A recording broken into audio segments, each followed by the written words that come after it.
ದರ್ಶನ್ ಪತ್ನಿ ವಿಜಯಲಕ್ಷ್ಮಿ ಅವರಿಗೆ ಸಿಕ್ಕಾಪಟ್ಟೆ ಅಶ್ಲೀಲ ಕಾಮೆಂಟ್ಗಳು ಬರ್ತಾ ಇದೆ.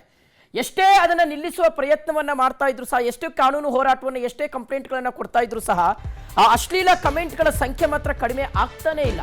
ಸೋಷಿಯಲ್ ಮೀಡಿಯಾದಲ್ಲಿ ಪೋಸ್ಟನ್ನು ಹಾಕ್ತಾ ಇದ್ದಾರೆ. ತರಲೆ ಮಾಡಿ ಜೈಲು ಸೇರಿದ್ರು ಸಹ ಈ ಕಾಮೆಂಟ್ ವೀರರು ಬುದ್ಧಿ ಕಲಿಯುವಂಥ ಲಕ್ಷಣಗಳು ಕಾಣಿಸ್ತಾ ಇಲ್ಲ. ಫೇಕ್ ಅಕೌಂಟ್ಗಳ ಮೂಲಕ ವಿಜಯಲಕ್ಷ್ಮಿ ಅವರಿಗೆ ಅಶ್ಲೀಲವಾಗಿ ಕಾಮೆಂಟ್ಗಳನ್ನು ಹಾಕ್ತಾ ಇದ್ದಾರೆ. ವಿಜಯಲಕ್ಷ್ಮಿ ಅವರಿಗೆ ಸಾಮಾಜಿಕ ಜಾಲತಾಣಗಳಲ್ಲಿ ಅಶ್ಲೀಲವಾಗಿ ನಿಂದಿಸ್ತಾ ಇದ್ದಾರೆ. ವೈಯಕ್ತಿಕ ವಿಚಾರಗಳನ್ನು ಇಟ್ಕೊಂಡು ಬೇರೆ ಬೇರೆ ಬೇರೆ ಬೇರೆ ಪದಗಳನ್ನು, ಅಶ್ಲೀಲ ಪದಗಳನ್ನು ಬಳಸ್ತಾ ಅವರ ತೇಜೋವಧೆ ಮಾಡುವಂಥದ್ದು, ಅವರಿಗೆ ಹಿಂಸೆ ಕೊಡುವಂಥದ್ದು, ನೆಮ್ಮದಿಯನ್ನು ಹಾಳು ಮಾಡುವ ಕಾರ್ಯವನ್ನ ಈ ಒಂದಷ್ಟು ಜನ ಕಿಡಿಗೇಡಿಗಳು ಮಾಡ್ತಾ ಇದ್ದಾರೆ. ಆಮೇಲೆ ಫೇಕ್ ಅಕೌಂಟ್ಗಳು, ಎಲ್ಲವೂ ಫೇಕ್ ಅಕೌಂಟ್ಗಳನ್ನು ಮಾಡಿಟ್ಕೊಂಡು ಅದರಲ್ಲಿ ಅಶ್ಲೀಲವಾಗಿರ್ತಕ್ಕಂಥ ಕಮೆಂಟ್ಗಳನ್ನು ವಿಜಯಲಕ್ಷ್ಮಿ ಅವ್ರಿಗೆ ಹಾಕ್ತಾ ಇದ್ದಾರೆ. ನೋಡಿ, ಈ ಹಿಂದೆ ನಟಿ ರಮ್ಯಾ ಅವರು ಇದ್ರ ವಿರುದ್ಧ ಸಮರ ಸಾರಿದ್ರು. ತಮಗೆ ನೆನಪಿರಬಹುದು ವೀಕ್ಷಕರೇ, ಪೊಲೀಸ್ ಕಮಿಷನರ್ಗೆ ನೇರವಾಗಿ ಹೋಗಿ ದೂರನ್ನ ಕೊಟ್ಟಿದ್ರು. ಸೊ ಈಗ ಎಗೈನ್ ಅದೇ ರೀತಿಯಾದಂಥ ಒಂದು ಪ್ರವೃತ್ತಿಯನ್ನು ಒಂದಷ್ಟು ಜನ ಕಿಡಿಗೇಡಿಗಳು ಮುಂದುವರಿಸಿದ್ದಾರೆ. ಜಲಗಾರ ಯೂನಿವರ್ಸಿಟಿ ಹೆಸರಿನ ಖಾತೆಯಿಂದ ವಿಜಯಲಕ್ಷ್ಮಿ ಅವರಿಗೆ ಕಿರುಕುಳ ಕೊಡ್ತಾ ಇದ್ದಾರೆ. ನೋಡಿ ಹೆಂಗೆ ಪದಗಳನ್ನು ಯೂಸ್ ಮಾಡ್ತಿದ್ದಾರೆ ಅಂದ್ರೆ, ಇವರೇ ನೋಡಿ ಕ್ರಿಮಿನಲ್ ದರ್ಶನ್ ಹೆಂಡತಿ ಅಂತ ಪದ ಬಳಸ್ತಾರೆ. ವೈಯಕ್ತಿಕ ಬದುಕನ್ನು ಗುರಿಯಾಗಿಸಿಕೊಂಡು ಕಿಡಿಗೇಡಿಗಳು ಟ್ರೋಲ್ ಮಾಡ್ತಾ ಇದ್ದಾರೆ. ಗಂಡ ಜೈಲಿನಲ್ಲಿದ್ದಾನೆ ಅಂತ ನಿಂದನಾತ್ಮಕವಾಗಿರ್ತಕ್ಕಂಥ ಪೋಸ್ಟ್ಗಳನ್ನು ಹಾಕ್ತಾ ಇದ್ದಾರೆ. ನಿಜಕ್ಕೂ ವಿಜಯಲಕ್ಷ್ಮಿ ಅವರಿಗೆ ಎಲ್ಲ ಕಾಮೆಂಟ್ಗಳನ್ನು ನೋಡ್ತಾ ಇದ್ರೆ ತುಂಬಾ ಬೇಸರ ಆಗ್ತಾ ಇದೆ, ಬೇಜಾರಾಗ್ತಾ ಇದೆ. ಯಾಕೆಂದ್ರೆ ಒಂದು ಕಡೆ ಅವರ ವೈಯಕ್ತಿಕ ಜೀವನದಲ್ಲಿ ಸಮಸ್ಯೆಗಳಿದ್ದಾವೆ, ಅದನ್ನ ಅವರು ನೋಡ್ಕೊಳ್ಬೇಕಾಗಿದೆ, ಅದ್ರ ಹೋರಾಟವನ್ನ ಮಾಡಬೇಕಾಗಿದೆ. ಅದ್ರ ವಿರುದ್ಧ ಮಗದೊಂದು ಕಡೆ ಈ ಕಿಡಿಗೇಡಿಗಳಿದಾರಲ್ಲ, ಇವರ ವಿರುದ್ಧ ಈಗ ಹೋರಾಟ ಮಾಡಬೇಕಾಗಿರ್ತಕ್ಕಂಥ ಒಂದು ಪರಿಸ್ಥಿತಿ ನಿರ್ಮಾಣ ಆಗಿದೆ.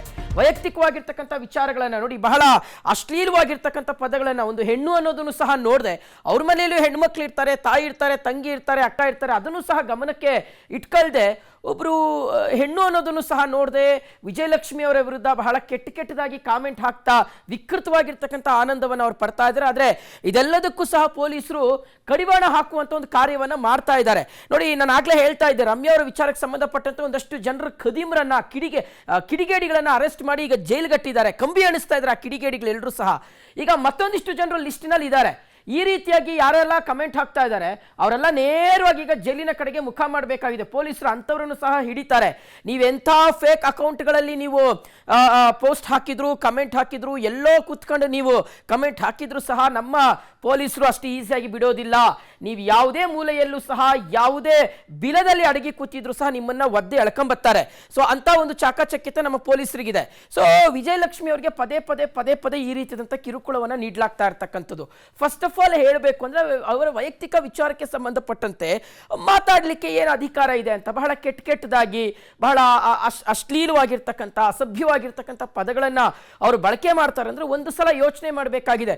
ನಮ್ಮನೇಲೂ ಒಂದು ಹೆಣ್ಣಿದ್ದಾರೆ, ತಾಯಿ ಇದ್ದಾರೆ, ತಂಗಿ ಇದ್ದಾರೆ, ಅಕ್ಕ ಇದ್ದಾರೆ, ನನ್ನ ಹೆಂಡತಿ ಇದ್ದಾರೆ ಅಂತ ಸ್ವಲ್ಪ ಯೋಚನೆ ಮಾಡಬೇಕಾಗಿದೆ. ಅದನ್ನು ಬಿಟ್ಬಿಟ್ಟು ಈ ರೀತಿಯಾಗಿ ಅವರ ನೆಮ್ಮದಿಯನ್ನ ಹಾಳು ಮಾಡುವಂಥ ಒಂದು ಕಾರ್ಯವನ್ನು ಏನು ಕಿಡಿಗೇಡಿಗಳು ಮಾಡ್ತಾ ಇದ್ದಾರೆ, ಅದರ ವಿರುದ್ಧ ಈಗ ವಿಜಯಲಕ್ಷ್ಮಿ ಅವರು ಸಮರವನ್ನ ಸಾರಬೇಕಾಗಿದೆ. ಈಗ ನೋಡಿ, ಸುಮ್ಮನೆ ಇದ್ರೆ ಆಗೋದಿಲ್ಲ. ತುಂಬಾ ಜನರು ಇದೇ ರೀತಿಯಾಗಿ ಸುಮ್ಮನೆ ಇದ್ದು ಈ ಕಿಡಿಗೇಡಿಗಳು, ದುಷ್ಕರ್ಮಿಗಳೇನಿದಾರಲ್ಲ, ಅವರು ಒಂದು ರೀತಿಯಾಗಿ ನಾವು ಆಡಿದ್ದೇ ಆಟ, ನಮ್ಮನ್ನು ಯಾರು ಪ್ರಶ್ನೆ ಮಾಡೋದಿಲ್ಲ, ನಮ್ಮ ವಿರುದ್ಧ ಏನು ಹೋರಾಟ ಮಾಡೋದಿಲ್ಲ ಅಂತ ಅನ್ಕೋಬಿಟ್ಟಿದ್ದಾರೆ. ಸುಮ್ಮನೆ ಮೊಬೈಲ್ ಕೈಯಲ್ಲಿ ಇರುತ್ತಾ, ಸುಮ್ಮನೆ ಕಮೆಂಟ್ಗಳನ್ನು ಹಾಕೊಂಡು ಹೋಗೋದು. ಆ ಕಮೆಂಟ್ ಅನ್ನುವಂಥದ್ದು ನಿಮ್ಮ ಅಭಿಪ್ರಾಯವನ್ನು ವ್ಯಕ್ತಪಡಿಸುವ ರೀತಿಯಲ್ಲಿ ಇರಬೇಕೇ ವಿನಃ ಈ ರೀತಿಗೆ ಕೆಟ್ಟದಾಗಿರ್ತಕ್ಕಂಥ ಪದಗಳನ್ನು ಬಳಸೋ ರೀತಿಯಲ್ಲಿ ಇರಬಾರದು. Right, okay. ಇದ್ರ ಬಗ್ಗೆ ಮಾತನಾಡಲಿಕ್ಕೆ ವಕೀಲರಾಗಿರುವಂಥ ವೆಂಕಟೇಶ್ ಅವರು ಇದ್ದಾರೆ. ಗುಡ್ ಈವ್ನಿಂಗ್ ವೆಂಕಟೇಶ್ ಅವರೇ, ಶಿವಶಂಕರ್ ಮಾತಾಡ್ತಿದ್ದೀನಿ. ಶಿವಶಂಕರ್ ಸರ್, ನಮಸ್ತೆ. ನಮಸ್ತೆ ವೆಂಕಟೇಶ್ ಅವರೇ, ಏನು ಹೇಳ್ತೀರಿ ವೆಂಕಟೇಶ್ ಅವರೇ? ಈ ರೀತಿಯಾಗಿ ಬಹಳ ಕೆಟ್ಟದಾಗಿ ಸಾಮಾಜಿಕ ಜಾಲತಾಣಗಳನ್ನು ಬಳಸ್ಕೊಂಡು ಕಮೆಂಟ್ಗಳನ್ನು ಹಾಕುವ ವಿರುದ್ಧ ತಾವು ಏನು ಹೇಳ್ತೀರಿ ಅಂತ? ಸರ್ ನೋಡಿ ಸರ್, ಇದೊಂದು ದೊಡ್ಡ ಅಪರಾಧ. ಈ ಅಪರಾಧ ಕೃತ್ಯದಲ್ಲಿ ಯಾರೇ ಭಾಗಿಯಾಗಿದ್ರು ಸಹ ಕಾನೂನು ರೀತಿ ಅವರಿಗೆ ಕ್ರಮ ಆಗ್ಬೇಕು ಸರ್. ಇದೇ ರೀತಿ ರಮ್ಯಾ ಅವ್ರ ಕೇಸಲ್ಲೂ ಸಹ ನೋಡಿ, 43ರಿಂದ 44 ಅಕೌಂಟ್ಗಳನ್ನು ಟ್ರೇಸ್ ಮಾಡಿ ಪೊಲೀಸವರು, CGP ಪೊಲೀಸವರು ಅರೆಸ್ಟ್ ಮಾಡಿದ್ದಾರೆ. ಸುಮಾರು 11 ಜನನ ಅರೆಸ್ಟ್ ಮಾಡಿ 380 ಪೇಜಿನಷ್ಟು ಚಾರ್ಜ್ ಶೀಟ್ನ ಕೋರ್ಟಿಗೆ ಸಲ್ಲಿಕೆ ಮಾಡಿದ್ದಾರೆ. ಸೇಮ್ ಇದೇ ಥರ ಮತ್ತೆ ರಿಪೀಟ್ ಆಗಿದೆ. ಈಗ ದರ್ಶನ್ ಅವ್ರ ಮಿಸಸ್ ವಿಜಯಲಕ್ಷ್ಮಿನ ಟಾರ್ಗೆಟ್ ಮಾಡಿಕೊಂಡು ಸೋಷಿಯಲ್ ಮೀಡಿಯಾದಲ್ಲಿ ಕೆಟ್ಟ ಪದ ಬಳಕೆಗಳನ್ನ ಮಾಡ್ತಿದ್ದಾರೆ. ಅವ್ರಿಗೂ ಸಹ ಕಾನೂನು ರೀತಿ ಕ್ರಮ ಕೈಗೊಳ್ಳಬೇಕು ಅಂತ ನಾನು ಹೇಳ್ತೀನಿ ಸರ್. Okay, right. ವೆಂಕಟೇಶ್ವರ, ಈಗ ಈ ಕಾನೂನಾತ್ಮಕವಾಗಿ ಯಾವ ರೀತಿಯಾಗಿ ಅಂದ್ರೆ, ತುಂಬಾ ಜನರು ಬರೀ ವಿಜಯಲಕ್ಷ್ಮಿ ಅಂತ ಅನ್ನೋರು ಮಾತ್ರ ಅಲ್ಲ, ತುಂಬಾ ಜನರಿಗೆ ಈ ರೀತಿಗೆ ಕೆಟ್ಟದಾಗಿ ಕಾಮೆಂಟ್ ಅನ್ನ ಹಾಕ್ತಾರೆ, ಹೆಣ್ಣು ಮಕ್ಕಳ ತೇಜೋವಧೆಯನ್ನ ಮಾಡುವಂತ ಒಂದು ಕಾರ್ಯವನ್ನ ಮಾಡ್ತಾರೆ ಅಂತ. ಅಂದ್ರೆ ಕಾನೂನು ಏನು ಹೇಳುತ್ತೆ ಈ ರೀತಿಯಾಗಿ ಮಾಡೋರ ವಿರುದ್ಧ ಯಾವ ರೀತಿಯಾಗಿ ಕ್ರಮಕ್ಕೆ ಮುಂದಾಗಬಹುದು, ಕಾನೂನು ಏನು ಹೇಳುತ್ತೆ ಅಂತ? ನೋಡಿ ಸರ್, ಸಾಮಾಜಿಕ ವ್ಯವಸ್ಥೆಯಲ್ಲಿ ಇಂಥವನ್ನೆಲ್ಲ ನಾವು ಎದುರಿಸಬೇಕಾಗತ್ತೆ. ಹೆಣ್ಣು ಮಕ್ಕಳಾದವರು ಈ ಕೆಲವೊಂದು ವಿಚಾರಗಳಲ್ಲಿ ನಮ್ಮ ಮರ್ಯಾದೆ ಹೋಗುತ್ತೆ ಅಂತ ಅಂಜಿ ಮನೆಯಲ್ಲೇ ಕೂತ್ಕೊಬಿಡ್ತಾರೆ. ಇದನ್ನ ಹೊರಗಡೆ ಪೊಲೀಸ್ ಠಾಣೆಗೆ ಬಂದು ಪೊಲೀಸ್ ಸ್ಟೇಷನಲ್ಲಿ ಕಂಪ್ಲೇಂಟ್ ಕೊಟ್ಟಾಗಲೇ ಇದನ್ನ ಸರಿಯಾದ ಒಂದು ಕ್ರಮ ಕೈಗೊಳ್ಳಲಿಕ್ಕೆ ಸಾಧ್ಯ ಆಗೋದು. ಇಂಡಿವಿಜುವಲ್ ಆಗಿ ಪೊಲೀಸರಿಗೆ ಕರೆದು ಕಂಪ್ಲೇಂಟ್ ಕೊಡಿ ಅಂತ ಹೇಳಲಿಕ್ಕಾಗಲ್ಲ. ಯಾರಿಗೆ ಯಾವುದೇ ಹೆಣ್ಣು ಮಗು ಆಗಲಿ ಸರ್, ಈ ಮುಖಾಂತರ ತಿಳಿಪಡಿಸ್ತೀನಿ ಏನಂದರೆ, ಯಾವುದೇ ಹೆಣ್ಣು ಮಗು ಆಗಿರಲಿ, ಅವ್ರಿಗೇನಾದರೂ ಸಣ್ಣದಾಗಿ ಒಂದು ತಪ್ಪು ಮೆಸೇಜ್ ಬಂದಿದೆ ಅನ್ನೋದ್ರೆ ಅದನ್ನು ಕರೆಕ್ಟ್ ಮಾಡಬೇಕಂದ್ರೆ ಈಗ ತಕ್ಕಂಥ ಪೊಲೀಸ್ ಸ್ಟೇಷನ್ಗೆ ಹೋಗಿ ತಕ್ಷಣ ಕಂಪ್ಲೇಂಟ್ ಲಾಡ್ಜ್ ಮಾಡಬೇಕು. ಇಲ್ಲ ಆನ್ಲೈನಲ್ಲೇ ಕಂಪ್ಲೇಂಟ್ ಮಾಡ್ಬೋದು. ಈಗಿನ ವ್ಯವಸ್ಥೆ ನಮ್ಮದು ತುಂಬ ಮುಂದುವರೆದಿದೆ, ಪೊಲೀಸ್ ವ್ಯವಸ್ಥೆ. ಆನ್ಲೈನಲ್ಲೇ ಕಂಪ್ಲೇಂಟ್ ಮಾಡ್ಬೋದು. ಅದೇ ರೀತಿ ಸೆಕ್ಷನ್ 69 ಸೆಕ್ಷನ್ 505, 352 ಈ ಥರ ಎಲ್ಲ ಒಂದೊಂದು ಸೆಕ್ಷನ್ಸ್ ಬರುತ್ತೆ. ಅವರು ಯಾವ ರೀತಿ ತೇಜೋವಧೆ ಮಾಡಿದ್ದಾರೆ, ಅವರಿಗೆ ಮಾನಕ್ಕೆ ಹಾನಿಯಾಗೋ ಥರ ಯಾವ ರೀತಿ ನಡ್ಕೊಂಡಿದ್ದಾರೆ, ಯಾವ ರೀತಿ ಪದಬಳಕೆ ಮಾಡಿದ್ದಾರೆ, ಅದಕ್ಕೆಲ್ಲ ಒಂದೊಂದು ಸೆಕ್ಷನ್ IT ಆ್ಯಕ್ಟಲ್ಲಿ ಇದೆ. ಇನ್ಫಾರ್ಮೇಷನ್ ಟೆಕ್ನಾಲಜೀಸ್ ಆ್ಯಕ್ಟ್ 2000 ಇದನ್ನು ಈ ಒಂದು ಹೆಣ್ಮಕ್ಳು ತೇಜೋವಧೆ ಆಗಲಿ ಮಾನನಷ್ಟ ಏನಾದರೂ ಮಾಡಿದ್ರೆ ಪಬ್ಲಿಕ್ ಪ್ಲೇಸಲ್ಲಿ ಇಂಥದಕ್ಕೋಸ್ಕರನೇ ಈ IT ಆ್ಯಕ್ಟ್ನ ತಂದಿರ್ತಕ್ಕಂಥದ್ದು. ಓಕೆ, ಸೊ ಈಗ ಈ ರಮ್ಯಾ ಅವರ ಕೇಸ್ನಲ್ಲಿ ಇದು ಪ್ರೂವ್ ಆಯಿತು ವೆಂಕಟೇಶ್ ಅವರು. ಯಾಕೆಂದರೆ ನೋಡಿ, ಈ ಹಿಂದೆ ರಮ್ಯಾ ಅವರು ಕೊಟ್ಟಂಥ ದೂರಿನ ಆಧಾರದ ಮೇಲೆ ಸುಮಾರು ಜನರನ್ನು ಕರ್ಕೊಂಬಂದು ಈಗ ಪೊಲೀಸರು ಜೈಲಲ್ಲಿ ಕೂರಿಸಿದ್ದಾರೆ. ಸೊ ಎಲ್ಲೋ ಒಂದು ಕಡೆ ಈ ರೀತಿಯಾದಂಥ ಒಂದಷ್ಟು ಕ್ರಮಗಳು ಆದರೆ ಈ ಕಿಡಿಗೇಡಿಗಳು ಬುದ್ಧಿ ಕಲಿಬೋದು ಅಥವಾ ಭಯ ಬೀಳ್ಬೋದು ಈ ರೀತಿಗೆ ಕಮೆಂಟ್ ಹಾಕ್ಲಿಕ್ಕೆ ಅಂತ ಅನ್ನಿಸ್ತಾ ಇದೆಯಾ?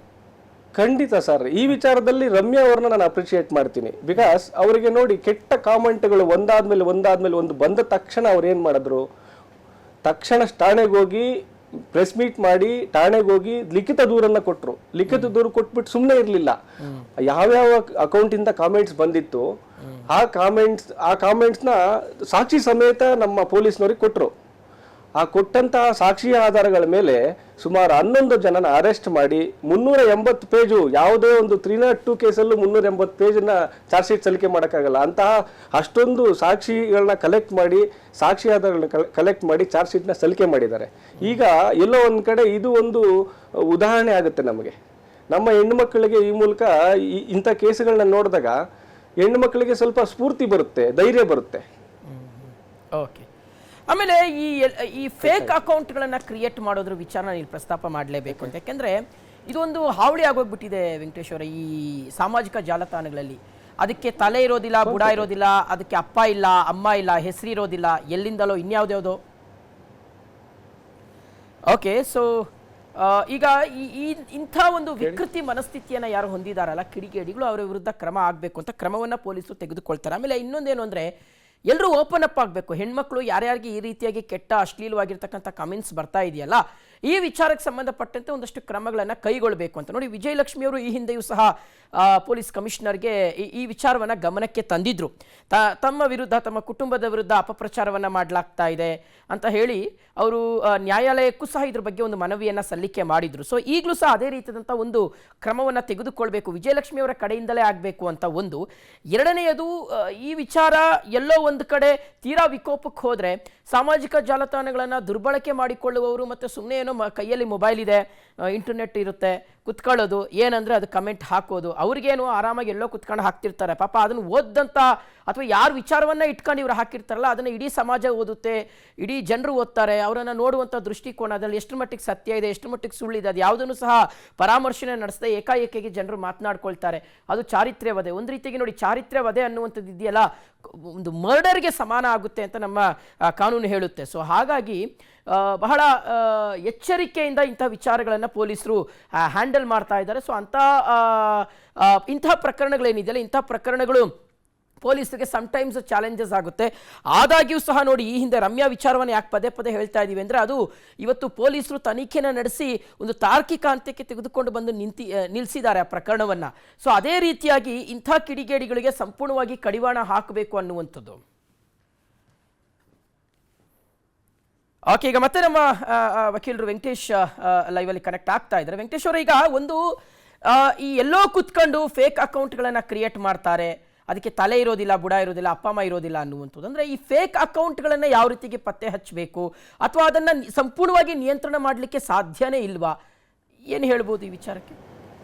ಸರ್ ನೋಡಿ, ಸಂಪೂರ್ಣವಾಗಿ ನಿಯಂತ್ರಣ ಮಾಡಲಿಕ್ಕೆ ಸಾಧ್ಯ ಇಲ್ಲ ಅಂತ ಹೇಳಲಿಕ್ಕಾಗಲ್ಲ. ಓಕೆ, ಸಾಧ್ಯ ಇದೆ. ನಮ್ಮ ಪೊಲೀಸ್ ವ್ಯವಸ್ಥೆಯಲ್ಲಿ ಎಲ್ಲವೂ ಸಾಧ್ಯವಿದೆ. ಆದರೆ ಈ ನಮ್ಮ IT ಆ್ಯಕ್ಟಲ್ಲಿ ಸೆಕ್ಷನ್ 66C ಅಂತ ಬರುತ್ತೆ. ಓಕೆ, ಇತರರನ್ನ ಅಂದರೆ ಏನಂದರೆ ಬೇರೆಯವರ ಅಕೌಂಟ್ಸ್ ಪಾಸ್ವರ್ಡ್ ಮತ್ತು ಪಾಸ್ವರ್ಡ್ನ ಕದ್ದುಬಿಟ್ಟು ಅವರ ಹೆಸರುಗಳಲ್ಲಿ ತೇಜೋವಧೆ ಮಾಡ್ತಕ್ಕಂಥದ್ದು, ಬೇರೆಯವ್ರನ್ನ ಪೋಸ್ಟರ್ನ ಹಾಕೋದು, ಬೇರೆ ಬೇರೆ ಪದ ಬಳಕೆ ಮಾಡೋದು, ಇಂಥದ್ದೆಲ್ಲ 66C 66A 66E ಇಂಥವೆಲ್ಲ IT ಆ್ಯಕ್ಟಲ್ಲಿ ಇದ್ದಾವೆ ಸರ್, ಸೆಕ್ಷನ್ಸ್ ಇದ್ದಾವೆ. ಆ ಸೆಕ್ಷನ್ ಅಡಿಗಳಲ್ಲಿ ಆ ಸೆಕ್ಷನ್ಗೆ ಸಂಬಂಧಪಟ್ಟಂತೆ ಅಪರಾಧಗಳನ್ನ ಹೇಳ್ತಾ ಹೋಗುತ್ತೆ ಸರ್.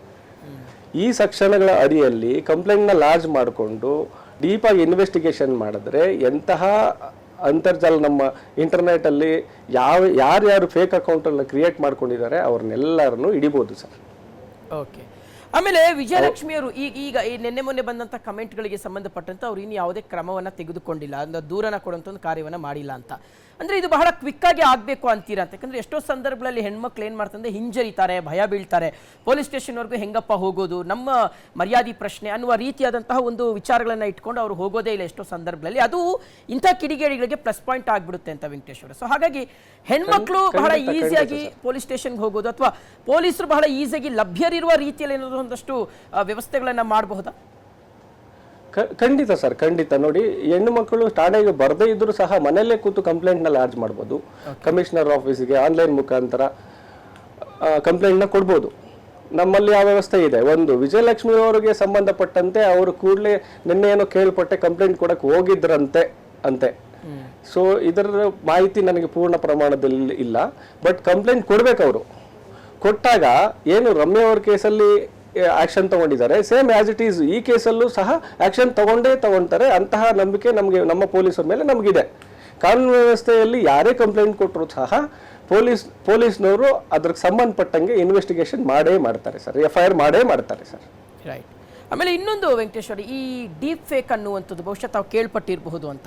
ಮೊನ್ನೆ ಅಷ್ಟೇ ನಮ್ಮ ಒಂದು ಖ್ಯಾತ ಸಿನಿಮಾದ ನಟಿಯ ವಿಚಾರವನ್ನು ಸಹ ಬಹಳ ಕೆಟ್ಟದಾಗಿ ಆಕೆಯ ಉಡುಪಿನಲ್ಲಿ ಬಹಳ ಕೆಟ್ಟದಾಗಿ ಆಕೆ ಡ್ರೆಸ್ ಮಾಡ್ಕೊಂಡಿರೋ ರೀತಿಯಾದಂಥ ಒಂದಷ್ಟು ಎಡಿಟಿಂಗನ್ನು ಮಾಡಿ ಅದನ್ನು ಸಾಮಾಜಿಕ ಜಾಲತಾಣದಲ್ಲಿ ಪೋಸ್ಟ್ ಮಾಡಿದ್ದಂಥ ವಿಚಾರ ಆಗಿರ್ಬೋದು. ಮತ್ತು ತುಂಬ ಜನ ಈ ಹಿಂದೆ ದೊಡ್ಡ ದೊಡ್ಡ ನಟಿಯರ ಇದೇ ರೀತಿಯಾದಂತಹ ರೀತಿಯಲ್ಲಿ ಅವರನ್ನು ತೋರಿಸಿರ್ತಕ್ಕಂಥ ಪ್ರವೃತ್ತಿ ಇದೆಯಲ್ಲ, ಇದನ್ನು ತಡೆಗಟ್ಟಲಿಕ್ಕೆ ಏನು ಮಾಡಬಹುದು ಅನ್ನುವಂಥದ್ದು. ಅಂದರೆ ಟೋಟಲ್ ಆಗಿ ಟೆಕ್ನಾಲಜಿಯನ್ನು ದುರ್ಬಳಕೆ ಮಾಡ್ಕೊಳ್ತಾ ಇರ್ತಕ್ಕಂಥದ್ದು. ಸೊ ಆ ನಿಟ್ಟಿನಲ್ಲಿ ತಾವು ಹೇಳೋದಾದರೆ? ನೋಡಿ ಸರ್, ನಮ್ಮ ಈ IT ಆ್ಯಕ್ಟಲ್ಲಿ ಎಷ್ಟು ಒಳ್ಳೆಯದಕ್ಕೆ ನಾವು ಬಳಸ್ಕೊಳ್ತೀವೋ ಅಷ್ಟೇ ಕೆಟ್ಟದ್ದು ಇದೆ. ಅಷ್ಟೇ. ಈಗ ಬಂದಿರೋದ್ರಿಂದ ಯಾರ ಮುಖಕ್ಕೆ ಯಾರ ಬಾಡಿನ ನಾವು ಅಂಟಾಕ್ಬೋದು ಅಂತ ನಮಗೆ ಗೊತ್ತಾಗಲ್ಲ. ಆ ಥರ ಟೆಕ್ನಾಲಜಿ ಇದೆ. ಸೊ ಅದಕ್ಕೆ ಸೆಕ್ಷನ್ 66A ಅಲ್ಲಿ ಅಪರಾಧ ಕೃತ್ಯ ಮೆಸೇಜ್ಗಳು, ಅವ್ರು ತೇಜೋ ಮಾಡೋದು, ವರ್ಡಿಂಗ್ಸಲ್ಲಿ ಬೈಯೋದು, ಈ ಥರದ್ದೆಲ್ಲ 66A ಅಲ್ಲಿ ಬರ್ತದೆ ಸರ್. ಅದಕ್ಕೆ ಪನಿಷ್ಮೆಂಟ್ ಇದೆ. 3 to 5 years, 5 to 7 years punishment ಇದೆ. ಮತ್ತು 66E ಅಲ್ಲಿ ವೈಲೇಷನ್ ಆಫ್ ಪ್ರೈವಸಿ ಅಂತ ಬರುತ್ತೆ ಸರ್. ಈ ಪ್ರೈವಸಿ, ನಮ್ಮ ಪ್ರೈವೇಟ್ ಅಂಗಗಳನ್ನು ಪ್ರದರ್ಶನ ಮಾಡಿ ಬೇರೆ ಒಂದು ಫೇಸ್ಗೆ ಜೋಡಣೆ ಮಾಡಿ ಅದನ್ನು ಇಂಟರ್ನೆಟಲ್ಲಿ, ಫೇಸ್ಬುಕ್ಕಲ್ಲಿ, ಮೆಸೆಂಜರಲ್ಲಿ ಈ ಥರ ಬಿಡ್ತಾರೆ, ಟ್ವೀಟ್ ಮಾಡ್ತಾರೆ. ಸೊ ಅದಕ್ಕೆ ಆ ಅಪರಾಧಗಳಿಗೆ ಸಂಬಂಧಪಟ್ಟಂಗೂ ಸಹ ಎಷ್ಟೋ ಒಂದು ಪ್ರಕರಣಗಳು ದಾಖಲಾಗಿದ್ದಾವೆ ಸರ್. ಸಾಕಷ್ಟು ಪ್ರಕರಣಗಳು ಇದ್ದಾವೆ ಸರ್.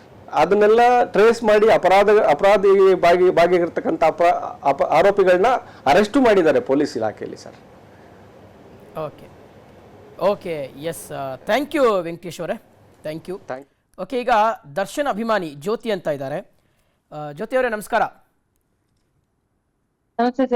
ಎಸ್ ಜ್ಯೋತಿ ಅವರೇ, ಏನು ಹೇಳ್ತೀರಿ ಜ್ಯೋತಿ ಅವರೇ? ನಿರಂತರವಾಗಿ ಈ ರೀತಿಯಾಗಿ ಚಾರಿತ್ರ್ಯವದೆ ವಿಜಯಲಕ್ಷ್ಮಿ ಅವರ ವಿರುದ್ಧ ಬಹಳ ಕೆಟ್ಟದಾಗಿ ಪೋಸ್ಟ್ ಹಾಕೋದು, ಕಮೆಂಟ್ ಹಾಕೋದು, ಏನು ಹೇಳ್ತೀರಿ? ಒಬ್ರು ದರ್ಶನ್ ಅಭಿಮಾನಿಯಾಗಿ ತಾವೇನು ಹೇಳ್ತೀರಾ? ದರ್ಶನ್ ಅಭಿಮಾನಿ ಮಾತ್ರ ಅಂತಲ್ಲ, ಅಥವಾ ಒಂದು ಹೆಣ್ಣಾಗಿ ಯಾವ ರೀತಿಯಾಗಿ ಇದನ್ನು ನೋಡ್ತೀರಿ ಅಂತ?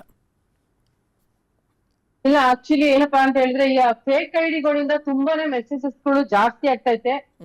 ಮೇಡಮ್ಗೆ ಅಂತಾನೆ ಇಲ್ಲ, ವಿಜಯಲಕ್ಷ್ಮಿ ಅವ್ರಿಗೆ ಅಂತಾನೆ ಇಲ್ಲ, ಪ್ರತಿಯೊಂದನ್ನು ಕೂಡ ಕಾಮನ್ ಮನ್ಗೂ ಕೂಡ ಹೆಣ್ಮಕ್ಳುಗಳು ಬರ್ತಾ ಇದೆ. ಅಂತರಲ್ಲಿ ನಾವು ಸಹಿಸ್ಕೊಳ್ತೀವಿ. ಬಟ್ ಅವರೊಂದು ನೇಮ್ ಇರುವಂತ ವ್ಯಕ್ತಿಗಳ ಹತ್ರನೇ ಇವ್ರು ಇಷ್ಟೊಂದು ಆಟ ಆಡ್ತಾರೆ. ಆಮೇಲೆ ಕೆಟ್ಟದಾಗಿ ಒಲ್ಗೇರವಾಗಿ ಎಲ್ಲ ಮಾತಾಡೋದಾಗಿರ್ಬೋದು, ಕೆಟ್ಟದಾಗಿ ಮೆಸೇಜ್ ಹಾಕೋದಾಗಿರ್ಬೋದು, ಅದೆಲ್ಲ ತುಂಬಾ ತೇಜಾವಧೆ ಮಾಡುವಂತ ಕೆಲಸ. ಮತ್ತೆ ವೈಯಕ್ತಿಕವಾಗಿ ಯಾರನ್ನು ಕೂಡ ಟಾರ್ಗೆಟ್ ಮಾಡಿ ಮಾತಾಡಬಾರ್ದು. ಅದ್ರಲ್ಲೂ ನಮ್ಮ ಬಾಸ್ ನ ಅತಿ ಹೆಚ್ಚು ಟಾರ್ಗೆಟ್ ಮಾಡಿ ಅವ್ರ ಹೆಂಡತಿ ಬಗ್ಗೆ ತುಂಬಾ ಅಸಭ್ಯವಾಗಿ ಎಲ್ಲ ಮೆಸೇಜ್ಗಳು ಮತ್ತೆ ಚಾಟ್ಗಳೆಲ್ಲ ಸ್ಟಾರ್ಟ್ ಮಾಡ್ಕೊಂಡಿದ್ದಾರೆ. ನಿಜವಾಗ್ಲೂ ಅಂತವ್ರಿಗೆಲ್ಲ ಕಡಿವಾಣ ಬೀಳ್ಲೇಬೇಕು. ಕಡಿವಾಣ ಬಿದ್ದಿಲ್ಲ ಅಂತ ಹೇಳಿದ್ರೆ ಅತಿ ಹೆಚ್ಚು ನಾಳೆ ದಿವಸ ನಮ್ಮ ಮನೆ ಹತ್ರ ಬಂದು ಕೂಡ ಮಾತಾಡುವಂತ ಸಲಿಗೆ ಜಾಸ್ತಿ ಆಗುತ್ತೆ ಅವ್ರಿಗೆ. ಆದಷ್ಟು ಬೇಗ ಅಂತವ್ರೆಲ್ರನ್ನು ಕಂಡಿಡ್ದು ಅಟ್ಲೀಸ್ಟ್ ಅವ್ರಿಗೊಂದು ಕರೆಕ್ಟ್ ಆದ ಶಿಕ್ಷೆ ಕೊಟ್ರೆ ಸರಿ ಹೋಗುತ್ತೆ ಅಂತ ನನ್ನ ಅನ್ಸಿಕೆ. ನನ್ನ ಬಾಯಲ್ಲಿ ಬರೋ ಮಾತು ಕೇಳಿದ್ರೆ ಅವ್ನ್ ಸತ್ತೇ ಹೋದ ಅನ್ಕೋಬೇಕಷ್ಟೇನೆ ಆ ಗೋಳಿ ಮಗ. ಯಾವ್ದೇ ಕಾರಣಕ್ಕೂ ಕೂಡ ಅಲ್ಲ ಜ್ಯೋತಿರ, ನೀವ್ಯಾಕೆ ಆ ಥರ ಬಳಸ್ತೀರಿ ಪದ? ನೀವು ಬಳಸಕ್ ಹೋಗ್ಬೇಡಿ, ವಿರೋಧ ಮಾಡ್ಲಿಕ್ಕೆ ಅವಕಾಶ ಇದೆ, ಬಟ್ ಆ ಪದ ಬಳಸೋದು ಬೇಡ ಅಂತ, ಅವ್ರ ಮಟ್ಟಕ್ಕೆ ನಾವು ಇಳಿಯೋದು ಬೇಡ ಅಂತ ಜ್ಯೋತಿಯವರೇ. ಬಟ್ ಓಕೆ, ನಾವು ಅದೇ ರೀತಿ ಅಂತ ಅನ್ಕೊಳ್ಳೋಣ. ಬಟ್ ಆದ್ರೆ ಅವರು ಮಾಡಿರುವಂತ ಮೆಸೇಜ್ ಎಷ್ಟು ಅಂತ ತಡ್ಕೊಳಕ್ಕಾಗುತ್ತೆ ಸರ್? ನಾರ್ಮಲ್ ಆದಂತ ನಮ್ ಕೈಲೇನೆ ತಡ್ಕೊಳಕ್ಕಾಗಲ್ಲ. ಮೇಡಮ್ಗೆ ಇಲ್ಲದ ಸಲದೆಲ್ಲ ಅಪವಾದ ಬರ್ಸ್ತಾ ಇದಾರಲ್ಲ, ತಪ್ಪಲ್ವಾ ಅದೆಲ್ಲ ಅವ್ರು ಮಾಡ್ತಾ ಇರುವಂತದ್ದು? ಇವಾಗ ಬಾಸ್ ಇರೋ ಸಿಚುವೇಶನ್ ಏನಿದೆ, ಇವಾಗ ಮೇಡಮ್ ಯಾವ ರೀತಿ ತಗೊಳ್ತಾರ ಅದೆಲ್ಲ ನಮ್ ಕೈಲೇ ತಗೊಳಕ್ ಆಗಲ್ಲ ಸರ್ ಅದನ್ನ. ಎಸ್. ಆಮೇಲೆ ಜ್ಯೋತಿಯವರೇ, ಈಗ ಹೆಣ್ಣನ್ನ ಡೈರೆಕ್ಟ್ ಆಗಿ ಎದುರಿಸೋದಿದೆಯಲ್ಲ, ಅದನ್ನ ಈಸಿಯಾಗಿ ಆಕೆ ಎದುರಿಸ್ಬಿಡ್ತಾಳೆ. ಆದ್ರೆ ಆಕೆಯ ಚಾರಿತ್ರ್ಯವದೆ ಅಥವಾ ಆಕೆಯ ಪರ್ಸನಲ್ ವಿಚಾರವನ್ನ ಕೆದಕ್ಬಿಟ್ರೆ ಆಕೆ ಕುಗ್ಗಿ ಹೋಗ್ತಾಳೆ, ಆಕೆಯ ಆತ್ಮಸ್ಥೈರ್ಯವನ್ನ ಕುಗ್ಗಿಸ್ಬಿಡ್ಬೋದು ಅನ್ನುವ ರೀತಿಯಾದಂಥ ಮನಸ್ಥಿತಿ, ವಿಕೃತ ಮನಸ್ಥಿತಿನ ಒಂದಷ್ಟು ಜನ ಹೊಂದಿರ್ತಾರೆ. ಆ ಪ್ರವೃತ್ತಿಯಲ್ಲಿ ಮುಂದುವರಿಸ್ತಾ ಇದ್ದಾರಾ ಹೇಗೆ ಅಂತಂತ? 100% ರೈಟ್ ಸರ್, ನೀವ್ ಹೇಳಿದಂತದ್ದು ಕರೆಕ್ಟ್. ಯಾಕೆಂದ್ರೆ ಡೈರೆಕ್ಟ್ ಆಗಿ ಆಪೋಸಿಟ್ ನಿಂತ್ಕೊಂಡು ನೀನ ನಾನ ಅಂತ ಹೇಳಿ ಗೆಲ್ಲುವಂತ ಅವ್ರ ಹತ್ರ ಬುದ್ಧಿವಂತಿಕೆ ಇಲ್ಲ. ದೈಹಿಕವಾಗಿ ಮಾನಸಿಕವಾಗಿ ಕುಗ್ಗಿಸ್ಬೋದು ಅನ್ನೋದನ್ನ ಅವ್ರು ಅನ್ಕೊಂಡಿದ್ದಾರೆ. ಇನ್ನೂ 1 ವರ್ಷ ಟೈಮ್ ಕೊಟ್ಟಿದಾರಲ್ಲ ಅನ್ನೋದು ಅವ್ರ ತಲೆ ಒಳಗಡೆ ಹೋಗ್ಬಿಟ್ಟಿದೆ. ಅಷ್ಟೊಳಗಡೆ ಎಷ್ಟಾಗತ್ತೆ ಅಷ್ಟು ಕುಗ್ಸೋಣ ಅಂತ ಯಾವುದೇ ಕಾರಣಕ್ಕೂ ವಿಜಯಲಕ್ಷ್ಮಿ ಮೇಡಮ್ ದಯವಿಟ್ಟು ನೀವು ಧೈರ್ಯ ಗೆಡ್ಬೇಡಿ. ನಾವೆಲ್ಲ ಇದೀವಿ, ವಾಚ್ ಫ್ಯಾನ್ಸ್ ಆಗಿ ನಾವೆಲ್ಲ ನಿಮ್ ಸಪೋರ್ಟ್ಗೆ ಯಾವುದೇ ಕ್ಷಣನಾಗ್ಲಿ ಮಧ್ಯರಾತ್ರಿ ಅದು ಕೂಡ ನಾವೆಲ್ಲ ಹೋಗಿ ಸಪೋರ್ಟ್ ನಿಂತ್ಕೊಂಡು ಏನ್ ನಮ್ ಕೈಲಿ ಆಗುತ್ತೆ ಅದನ್ನೆಲ್ಲ ನಾವು ಮಾಡಕ್ ಟ್ರೈ ಮಾಡ್ತೀವಿ 100%. ಓಕೆ. ಆಮೇಲೆ ವಿಜಯಲಕ್ಷ್ಮಿ ಅವರ ವಿಚಾರ ಇಲ್ಲಿ ನಾನು ಹೇಳಬೇಕು ಜ್ಯೋತಿಯವರು, ಯಾಕೆಂದರೆ ನೋಡಿ, ದರ್ಶನ್ ಅವ್ರಿಗೆ ಅಷ್ಟೆಲ್ಲ ಸಂಕಷ್ಟಗಳು ಬಂತು, ಕಷ್ಟದ ದಿನಗಳು ಬಂತು, ಆದರೂ ಸಹ ವಿಜಯಲಕ್ಷ್ಮಿ ಅವರು ಎಲ್ಲೂ ಸಹ ಅವರಿಂದ ದೂರ ಆಗಿಲ್ಲ. ಬದಲಾಗಿ ಎಷ್ಟು ಸಾಧ್ಯ ಆಗುತ್ತೋ ಅಷ್ಟು ಹೋರಾಟ ಮಾಡ್ತಾ ಇದ್ದಾರೆ. ಆ್ಯಂಡ್ ದೇವಸ್ಥಾನಗಳಿಗೆ ಸಿಕ್ಕ ದೇವಸ್ಥಾನಗಳಿಗೆ ಹೋಗುವಂಥದ್ದಾಗಿರ್ಬೋದು, ಕಾನೂನಾತ್ಮಕವಾಗಿ ಹೋರಾಟ ಮಾಡ್ತಾ ಇರ್ತಕ್ಕಂಥ ಪರಿ. ಸೊ ಏನು ಹೇಳ್ತೀರಿ? ಇಷ್ಟೆಲ್ಲ ಸಾಮಾಜಿಕ ಜಾಲತಾಣಗಳಲ್ಲಿ ಅವರನ್ನು ಕುಗ್ಗಿಸುವ ಪ್ರಯತ್ನವನ್ನು ಮಾಡ್ತಾ ಇದ್ರು ಸಹ ಎದೆಗುಂದದೆ ಆ ಧೈರ್ಯಗಾರಿಕೆಯನ್ನು ತೋರಿಸ್ತಾ ಇದ್ರಲ್ಲ ಒಬ್ಬ ಹೆಣ್ಣಾಗಿ, ಏನು ಹೇಳ್ತೀರಿ ವಿಜಯಲಕ್ಷ್ಮಿ ಅವರ ವಿಚಾರಕ್ಕೆ? ಬಾಸ್ ಮೇಲೆ ಇಟ್ಟಿರೋ ಪ್ರೀತಿ ಅಂತದ್ದು ಅಂತ ಹೇಳಿಕ್ ಇಷ್ಟಪಡ್ತೀನಿ. ಯಾಕೆ ಅಂತ ಹೇಳಿದ್ರೆ ಅವ್ರಿಗೆ ಅಪಾರವಾದ ಪ್ರೀತಿ ಜಾಸ್ತಿ ಡಿ ಬಾಸ್ ಮೇಲೆ. ಅವ್ರು ವೈಯಕ್ತಿಕವಾಗಿ ಎಷ್ಟು ನೊಂದಿದ್ದಾರೆ ಅನ್ನೋದು ನಾವ್ ಹೇಳಲಿಕ್ ಬರಲ್ಲ. ಬಟ್ ಅವ್ರ ಮೇಲೆ ಇಟ್ಟಿರುವಂತ ಪ್ರೀತಿ ಅವ್ರ ಕಣ್ಣಲ್ಲೇ ಕಾಣಿಸುತ್ತೆ ಯಾವಾಗ್ಲೂ. ಒಂದೊಂದು ಸೆಕೆಂಡ್ ಅಲ್ಲೂ ಕೂಡ ಅವ್ರನ್ನ ಬಿಟ್ಟಿರಕ್ ಆಗ್ದೇನೆ ಅವ್ರು ಒದ್ದಾಡ್ಕೊಂಡು ಪ್ರತಿಯೊಂದು ದೇವಸ್ಥಾನಕ್ಕೆ ಹೋಗಿ ಅವ್ರ ಹೆಸರಲ್ಲಿ ಹೋಮ ಅವನ್ನ ಎಲ್ಲ ಮಾಡಿಸ್ತಾರಲ್ಲ, ಅವರಲ್ಲಿ ಇರುವಂತದ್ದು ಬೇರೆ ಯಾರಲ್ಲೂ ಇಲ್ಲ. ಕೈ ಎತ್ತಿ ಮುಗಿಬೇಕು ಆ ತಾಯಿಗೆ ಅಂತ ಹೇಳ್ತೀನಿ. ಎಷ್ಟೇ ಕಷ್ಟ ಬಂದ್ರು ಕೂಡ ಕೆಲವೊಬ್ರು ನಾರ್ಮಲ್ ಪರ್ಸನ್ಗಳನ್ನೇ ಬಿಟ್ಟು ಹೋಗ್ಬಿಡ್ತಾರೆ. ಬಟ್ ಆದ್ರೆ ನಮ್ ಬಾಸ್ ಹೆಂಡತಿ ಏನೇ ಆಗಿದ್ರು ಕೂಡ ನಾನು ಅವ್ರ ಜೊತೆಲೆ ನಿಲ್ಬೇಕು ಅಂತ ನಿಂತಿದ್ದಾರಲ್ಲ, ಅವ್ರಿಗೆ ತುಂಬಾ ವಿಲ್ ಪವರ್ ಜಾಸ್ತಿ ಇದೆ. ರೈಟ್. ಓಕೆ ಜ್ಯೋತಿಯವರೇ, ಥ್ಯಾಂಕ್ ಯು ಲೈವ್ಗೆ ಬಂದಿದ್ದಕ್ಕೆ, PLS ವಿಸ್ತಾರ ನ್ಯೂಸ್ ಜೊತೆ ಮಾತಾಡಿದ್ದಕ್ಕೆ.